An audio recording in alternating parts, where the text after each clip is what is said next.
everybody, it's Ann popping back on my behind my apron at my house. So I was thinking about what we were making tonight, and it's just a strange, hot, humid summer day, but the sweet corn is growing like crazy. So I thought I'm going to pop on here and show you guys how to make one of the fun dips that we like to make when we have extra corn, okay? So I'm actually using the Rock Crock.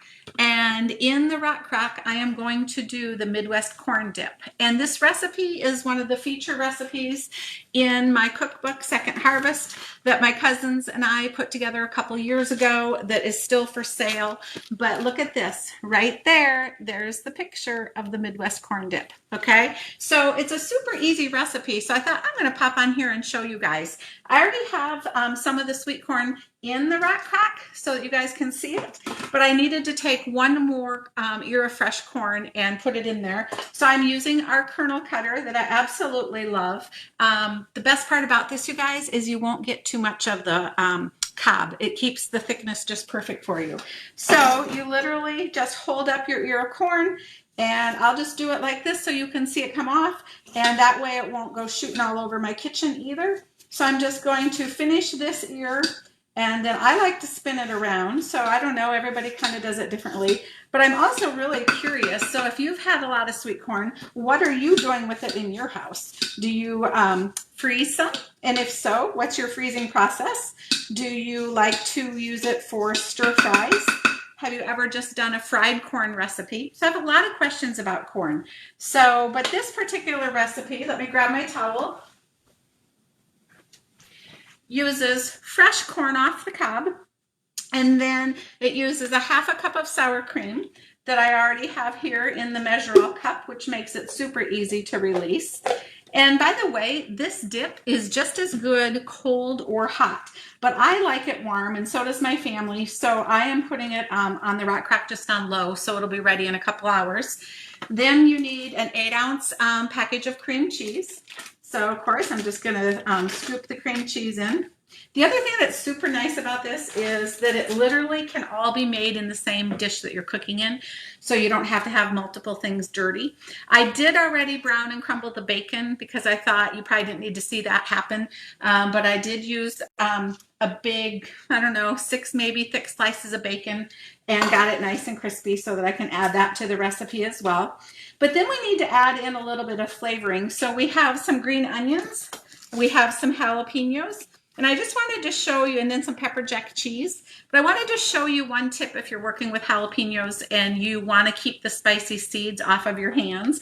So you keep the stem on, and then just use a really nice sharp knife, and you can just go like this, so then that whole seed channel stays in the jalapeno, and it makes it much easier to chop, and then your hands are not getting into the seeds and aren't getting hot and you know, like you have a tendency to maybe reach your face or something with them. So just toss that in the channel, and then I got a few seeds left, not too many, but I'll just scoot those out of the way. And I'm going to just cut these in half, and I have some green onions that I've already cleaned. I'll just cut those in chunks. I'm going to move that cheese, and then I'm just going to use the food chopper on all of this. But first I want to get rid of a few more of those seeds that I see fell in there. So just give me just a second. I'm just going to pick up one of the cutting mats here, and I will put them on top of the garbage from the cream cheese package. And then I'm going to use the food chopper. And if you guys have had a rough Tuesday or Wednesday, whatever day you're watching this, I love grabbing the food chopper because the harder you find, the quicker you go. And I want this pretty fine because I want it to just blend in with the dip. So give it several good slaps.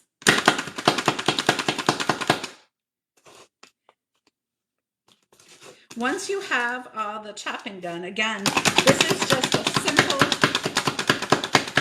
thing that gets added to the recipe. So since these bend, you can just pick it up, scrape them off. I don't know if you can see what I'm doing there.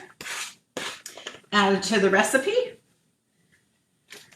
I'm going to give this a little bit more of a stir to start kind of blending the flavors here. And you could, of course, make this as spicy or as non-spicy as what you would like. I've just kind of got our version in here.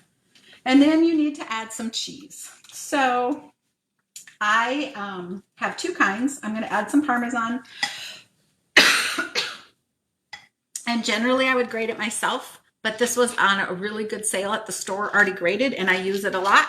So it was cheaper this time to buy it in a container. So I did, and I'm just gonna take a big old handful. I think the recipe calls for 1/4 of a cup, but again, use however much you want. And then I'm gonna put in some pepper jack cheese. And I'm pretty excited because we have a new grater system out this fall, and it has a cover so that you're never going to cut yourself. So you guys are getting a little sneak peek because I've already been using this a lot. And it has a slide to protect you so that you will not cut yourself.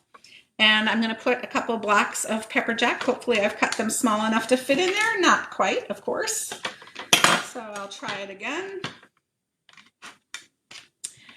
Put the pieces of pepper jack down in there so you guys can see. And then this is the pusher. You can also use this a different way. Actually, let's take that out and just do it this way so that you can see. I like this grater because see these great big slices of cheese it does? I think that's a great product to stir into a recipe, and it melts really well. But there is another way you can use this with a smaller grater. So now I'll add this other piece down in there.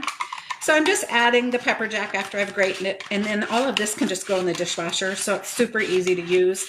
But in fact, when it's actually for sale, I will show you another way to use it because it comes up on a tripod.